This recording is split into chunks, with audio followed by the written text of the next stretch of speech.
Olá, tudo bem? Eu sou a professora Patrícia Fontes, esse é o meu sinal. Eu estou com a intérprete de Libras, Helena. Então, a gente vai começar hoje falando sobre o nosso segundo encontro, onde a temática é diferentes acessibilidades. Do nosso primeiro encontro, a gente trouxe a conceituação dessas acessibilidades, dessas possibilidades de acessibilidades, né?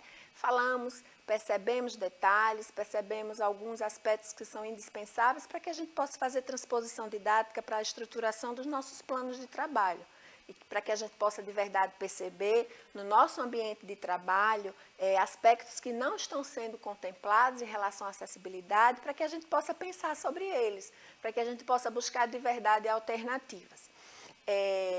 Lembro que a nossa fala, né, é uma fala desde o nosso primeiro encontro que se estrutura para que a gente direcione o nosso olhar para o trabalho na sala regular. Né? A gente vem falando bastante, como eu disse no nosso primeiro dia, sobre as intervenções, sobre as estruturas de trabalho que se configuram para a sala de recursos. Então, a gente está chamando a atenção, né, para que vocês percebam essas diferentes acessibilidades, a importância dessas diferentes acessibilidades no contexto da sala regular, para que a gente possa fazer adaptações e adequações coerentes, né, com a necessidade desse estudante.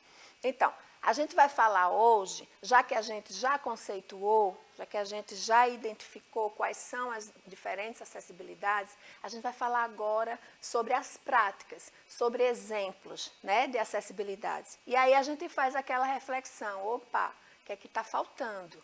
Né? O que é que eu preciso fazer? Que tipo de configuração precisa ser estruturada na minha prática, no meu fazer, né, no tipo de interação que eu estou propiciando ao estudante para que ele seja contemplado, considerando as diferentes acessibilidades dentro do seu processo de desenvolvimento. Então, quando a gente fala de acessibilidade atitudinal, a gente está falando de práticas e exemplos, né, que é o que eu disse que a gente vai pensar hoje, vai perceber hoje. É preciso que a gente tenha vontade de entender mais sobre o outro, sobre o estudante com deficiência, sobre a sua configuração, sobre o que é que ele precisa, o que é possível e o que não é possível para ele ainda naquele momento. Então, por exemplo, como abordar uma pessoa com deficiência visual? Né? Quais os cuidados que eu preciso ter? Eu seguro no braço? Eu ofereço o meu braço? Então, são exemplos de acessibilidade atitudinal que a gente precisa pensar, a gente precisa refletir, né? Muitas vezes a gente não tem esse cuidado, a gente não percebe esse detalhe, mas é importante. Lembra que a gente falou lá no nosso primeiro dia que a acessibilidade atitudinal, ela é muito transformadora? Ela transforma a vida do estudante com deficiência e ela transforma o ambiente escolar como um todo. Então, vamos fazer esse exercício, né? Eu coloquei essas perguntas em relação à pessoa com deficiência, porque nós temos, sim, em algum momento da nossa vida, muitas dúvidas de como interagir, né? A depender da deficiência que a pessoa evidencia. Como empinar uma cadeira de rodas, por exemplo, né, para que a gente possa de verdade vencer uma barreira, vencer um degrau, vencer uma instabilidade, né, por onde a pessoa com deficiência precisa circular. Então, a gente precisa ter essas informações, são informações importantes para que a gente tenha de verdade ações, atitudes que incluam, né? Seguro no braço com a pessoa com deficiência, ofereço o meu braço, como que eu devo, na minha interação com essa pessoa, empinar a cadeira, como é que se faz isso? Então, vamos nos instrumentalizar, né? Vamos procurar essas informações para que a gente possa interagir da melhor maneira possível, né, com as pessoas e propiciar de verdade participação, interação, engajamento social. Dar, na verdade, a nossa contribuição. Acessibilidade arquitetônica, lembra que a gente conceituou lá atrás? Então, os exemplos mais comuns de acessibilidade arquitetônica é a presença de rampa, né, banheiro adaptado, elevadores adaptados, piso tátil, entre outras possibilidades de acessibilidade arquitetônica, entre outras possibilidades de adaptação. Então, é importante? Sim, indispensável. Né? Quando a gente fala da presença de rampas, a gente está pensando no acesso da pessoa.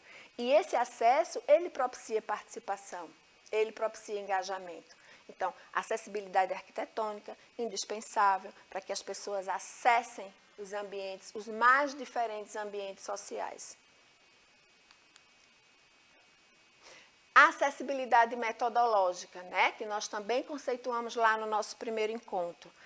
Flexibilização no tempo e utilização de recursos. Né? E aí a gente traz como alguns exemplos as pranchas de comunicação, os textos ampliados, os softwares, né? Os aplicativos, os leitores de tela, entre outros recursos que a gente tem. Inclusive, queria chamar a atenção, né, quando a gente fala de acessibilidade metodológica, que a gente também conceituou lá atrás, né, falando dessas possibilidades de adaptação e de adequação, de tempo de atividade, de recursos, de estratégia, né, para que essas pessoas participem. Eu gostaria de chamar a atenção de verdade para as possibilidades que a gente tem em relação aos aplicativos, né, por exemplo. A gente tem vários aplicativos disponíveis que a gente pode fazer um trabalho sistemático com o estudante. Inclusive, na nossa rede, nós temos um catálogo com vários aplicativos que foram disponibilizados pela Gerência da Educação Especial e que a gente pode ter acesso e baixar esses materiais nos tablets, né, dos estudantes, nos smartphones, né, para que eles de verdade tenham o seu direito de acessibilidade respeitado.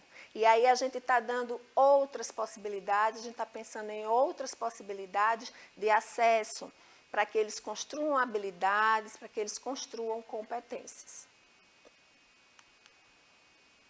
Acessibilidade programática. Lembra que a gente falou lá atrás que se refere às leis, às normativas, os decretos? Então, são informações, o conhecimento e aplicação dos dispositivos legais e políticas relacionadas à inclusão, acessibilidade de estudantes com deficiência. Então, citamos lá atrás o exemplo da Lei Brasileira de Inclusão, né? Citamos o exemplo da Lei 14.254, que é importante que a gente se aproprie desses documentos. É importante que a gente dê lá uma lida na política nacional de inclusão, né, da pessoa com deficiência, com todos os seus decretos, decreto número 4, que fala de verdade dessa estruturação do atendimento educacional especializado, que fala das demandas do professor do AE. Então, a gente tem todos esses marcos legais que são importantes, a gente precisa conhecer para que, na verdade, a gente fundamente de forma muito consciente e estruturada a nossa prática pedagógica para esses estudantes. Acessibilidade instrumental, né? É um tipo de acessibilidade que envolve todos os demais materiais e aí a gente está pensando na qualidade de inclusão, na qualidade de acesso do estudante a todas as informações que estão sendo disponibilizadas. Então, quando a gente pensa em acessibilidade instrumental, a gente está falando de envolvimento, a gente está falando de instrumentos, de recursos, de estratégias, de acessibilidade na organização, no manejo de tempo. Então, é um aspecto muito importante que a gente também precisa considerar. Aí você pode me perguntar, nossa, por que a gente está falando de todas essas acessibilidades, quando a gente, durante o desenvolvimento dos nossos programas, a gente já vem, né, mesmo que de forma implícita, em todos os conteúdos que a gente vem conversando, trazendo para vocês essas possibilidades de acessibilidade. Mas olha, quando a gente traz assim delimitado, de forma bem específica, na verdade, a gente consegue sim fazer uma reflexão do que a gente pode melhorar na nossa prática, não é? Na verdade, a gente pode perceber o que está faltando, o que ainda não foi contemplado. E quando a gente faz esse exercício, a gente está dimensionando a nossa prática e a gente está oportunizando o estudante, considerando que a gente também vai perceber o desenvolvimento dele em diferentes áreas, em diferentes frentes, em diferentes áreas do desenvolvimento. Porque o que a gente quer, na verdade, não é o desenvolvimento integral desse estudante. Então, se a gente fala de desenvolvimento integral, a gente precisa considerar as diferentes acessibilidades que vão estruturar diferentes possibilidades de estratégias e para que a gente possa elencar recursos significativos. Acessibilidade nos transportes, né? Transporte coletivo, à disposição de todas as pessoas, de todos os estudantes, né? Aqueles que têm algum tipo de deficiência física ou motricidade reduzida, para que a gente possa, de verdade, com segurança e autonomia, sem nenhum prejuízo para a locomoção dessas pessoas, propiciar engajamento, propiciar desenvolvimento, propiciar funcionalidade, né? Então, é um dever, né? É um contexto importante que a gente precisa considerar quando a gente fala de interação em vários ambientes sociais. Então, acessibilidade nos transportes é importante. E por que eu estou trazendo isso se a gente está falando do ambiente escolar? As crianças acessam a escola, né? Então, se a gente não tem esse mecanismo, né, a gente precisa de verdade, nas nossas reflexões, importante que a gente está na Semana da Pessoa com Deficiência, né, que a gente possa trazer essas discussões para sensibilizar as pessoas, para perceberem as possibilidades, para valorizarem tudo que a gente tem, inclusive na nossa rede, como possibilidade para o desenvolvimento. Acessibilidade nas comunicações, né? Um dos exemplos de acessibilidade nas comunicações é a presença do intérprete de Libras em sala de aula, né? É a presença do intérprete de Libras aqui com a gente, em todas as nossas gravações. Então, a comunicação, ela precipita engajamento, ela precipita participação. É na comunicação, é na interação com o outro que o estudante se desenvolve. Né? Inclusive os estudantes que têm desorganização sensorial, que têm aquela dificuldade clássica, né? Na maioria das vezes de imitação, a comunicação ela é indispensável para que ele possa de verdade se estruturar na percepção e na interação com o outro.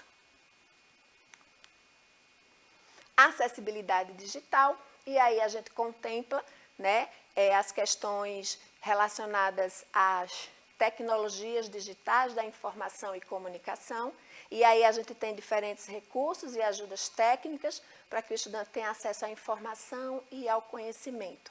Vamos utilizar, sim, se o estudante tem propensão para a utilização das tecnologias digitais e se a gente tem acesso na nossa rede a diferentes recursos e estratégias de tecnologias digitais, vamos utilizar, vamos tentar fazer um trabalho que contemple esses recursos para que a gente possa oportunizar ao estudante diferentes interações, né? Muitas vezes a gente descobre, numa interação com a tecnologia assistiva, um talento, algo que não tinha sido revelado com outros tipos de materiais.